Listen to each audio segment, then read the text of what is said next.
Hello, my name is Sharon Takata and I work at the All Wales Medical Genomics Service in Cardiff. I'm here today to give you an insight of my own personal story of the effects of somebody with rare disease in the family, and which led me to want to be part of the AWMGS service. So at 16, my sister was diagnosed with a brain tumour which was affecting her balance, her speech. We didn't know what was going on at that time, so she underwent a lot of testing within the hospital, successfully had the brain tumour removed, and that was sent off for biopsy. And then she was sent in to have some genetic testing. This subsequently identified that she had a condition called von Hippel-Lindau syndrome, which is a rare condition which affects all of the organs in the body. My sister was then found to have multiple tumours in her kidneys, a tumour behind her eye which subsequently cost her the sight of that eye, tumours in her spine, and she went on to have ongoing operations throughout her life. She was looked after by the AWMGS service, in particular Dr. Frauke Peltz, who used to arrange all the scans and everything for her, and was a really good support to the family as well. The family underwent genetic testing because it was inherited, autosomal dominant inheritance, which meant that there was a 1 in 2 chance that any one of my sister's siblings or parents could have had the condition. It was identified my father was also a carrier of the condition, and my brother. My brother unfortunately lost his life at 20 through an inoperable brain tumour, and my father's still going today at 74, but has only got a quarter of a kidney left. In my sister's lifetime, she lost 1 3/4 of her kidneys and eventually lost the ability to be able to walk because of the weakness it caused for her muscles. She passed away at 45, and that was approximately 7 years ago, so massive loss impact to our family. Ironically, I went on to have a family because I was not found to have the condition, so I was safe to go ahead and have a family, and had my first child who was very healthy, then had my second child who was born with lots of health problems and admitted into hospital with recurring infections, pneumonia, ear infections, etc., and was showing a failure to thrive. He was eventually looked into for cystic fibrosis because the failure to thrive and the pancreatic problems is one of the symptoms of cystic fibrosis. That came back as negative, and they went on to do a stomach biopsy. That was sent off, and they said that they thought it was a condition called Swachman-Diamond syndrome. So he was referred into the genetic service for some genetic testing. Samples were taken from myself and his father, and from my son Kane, and it was found that he was a sufferer. We were both carriers of the condition, which is an autosomal recessive condition. So I went on to have a third child, who thankfully was a healthy born new baby and not a carrier of the condition. Kane's life was very difficult in his first early years. He spent more time in hospital than he did at home. He didn't grow, he had developmental delay, he had tiny growth. It affects the skeletal system, it affects the bone marrow, learning, behaviour problems, and it was a really difficult time as a family, especially the fact that we were also dealing with the von Hippel-Lindau as well. He was taken into Great Ormond Street at 16, and they did a psychological assessment because they were starting to recognise that there were patterns of behavioural and developmental delay in these patients, and he was assessed at an age 6 at 16. He was due to leave school at that point, so they managed to arrange for him to have some additional educational support in independent living, and that massively impacted his life. to today now he does live on his own. He's well supported by myself and his dad, and you know, we are really, really proud of him. I'm super, super proud to call him my son. He's really, really exceeded all of our expectations, and the prognosis that we had at that time, you know, it was quite scary. And being a parent of somebody with a rare condition, it's really, really confusing. It can really impact you. It becomes everything about your lives. It becomes everything about their lives. And you're the only advocate for that child to get the help that they need. And it helps when you've got people around you that understand rare disease in the terms of the All Wales Medical Genomics service. And this is why I'm here today, and I'm actually employed by the service. So close to my heart that, you know, I want to make sure that other people get the support and help that I received and my family received. So we were supported quite well within UHW. For my sister in particular, she had a brain surgeon called Dr. Simpson, who became really friends with the family, you know, personal level of friendship, that we could contact him at any point that we had any concerns with Elaine.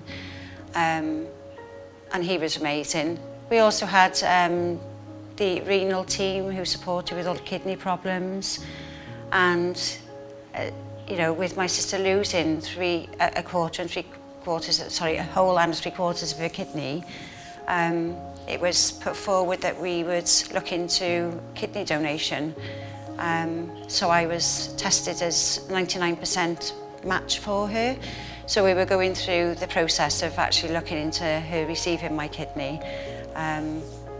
And the emotional support in that for myself as well as for my sister was amazing. You know, she had the guilt, she had the worry and the stress of taking my kidney, but I would have given my life if it made her life better. So, you know, unfortunately we didn't get to that stage because Elaine then went on to be diagnosed of having the cancer right through her lungs and her liver, and before she passed away, we didn't get to that stage, unfortunately, but we did have a lot of support in Frauke, Dr. Frauke Peltz as well from AWMGS, supporting the family. My sister's daughter is also affected with von Hippel, and she gives that ongoing care now, so you know, the wraparound for that in von Hippel-Lindau is really, really good. With Swartman-Diamond syndrome, which my son suffers from, there's so much little known about it that it's difficult to access, you know, the experts. They are around, they are in Cambridge, and there's Dr. Dale, who kind of has an expressed interest in Swartman-Diamond syndrome, and he kind of has joined the forum for SDS UK, which kind of supports the families ongoing with Swartman-Diamond syndrome. And we have access to the oncology service, and Dr. Jonathan Kell has been looking after Kane since he became an adult. Before that was Dr. Phil Connor in the paediatric oncology. Both have been amazing. They've both gave us lots and lots of support, listens to Kane and listens to my concerns. Dr. Kell does say I'm a formidable parent, so I hope that's a positive thing. But I'm like the lioness when it comes to my boy, so you know, I will fight for everything for him. So the support we had from AWMGS in terms of the counselling and some of the background knowledge of Swartman-Diamond syndrome when Kane was diagnosed was provided to us, and we were able to look into how that would affect our daughters when they came to have children of their own, which was really valuable, and we have learned a lot from it, actually joining parent support groups as well, which has been really helpful. We've also had access to gastroenterology with Kane's condition because the gastro effects of the condition with the pancreas and the malabsorption and everything. And they've been great in advising in how to help Kane's vitamin levels and things like that. So that's been really helpful to manage him and make sure that he does gain weight to enable him to grow and develop naturally.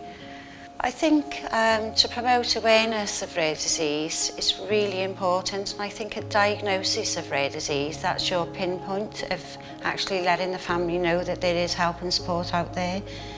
Possibly maybe compiling a register of family support groups and charities that offer additional help and support and can signpost families to other areas of support. We were quite fortunate with my son in being signposted to another family in Cardiff that had recently been diagnosed probably a year before Cain, and we made contact with that family, and we've been friends and in contact with each other ever since. Their daughter sadly passed away with the condition a few years ago, but we still have their support for Cain. I think as well that if we had a national database of rare disease, we could tap into that as well as any kind of health professional in any area that identifies a condition, whether it's genetically confirmed or not, could actually access that database and just find out a little bit more about the condition. And it's getting the knowledge around the health professionals. You'd be surprised how many consultants and doctors, when I say my son has Swackman-Diamond syndrome, have never heard of it. It's so unknown. So I think having a promotion of rare disease within teaching might be helpful, just to get it on their radar, particularly if they're working with paediatrics or they're working with certain areas like that with von Hipp also, where tumours are the predominant effector. They should be made aware of these rare diseases that can fit under one of their categories. It's really, really difficult, and I think that we need to be more aware as individuals that, we have got people we work alongside that have got family members with rare conditions, and just getting to know a bit more about our team members and perhaps promoting rare disease so they can come forward and say, like myself today, I've got 2 rare diseases in my family, and there's not that many people in this department that know that. So just having that little bit of one-to-one time with colleagues and just promoting rare disease within the workplace as not being a taboo subject, and having that understanding as well that might actually impact on how somebody works or how somebody's lives are, because they've got all of this going on behind the scenes that you don't see. There is a little bit of a health board initiative as well in terms of supporting people with the learning and development delay, which is a massive part of quite a lot of rare disease. And that can impact a patient coming in to see a consultant and having an outpatient clinic, or even staying in as an inpatient, just to make that visit a little bit easier, make it less daunting, less scary for both the parent and the child and the adult that might have these problems as well. So it's just getting that understanding around the individual.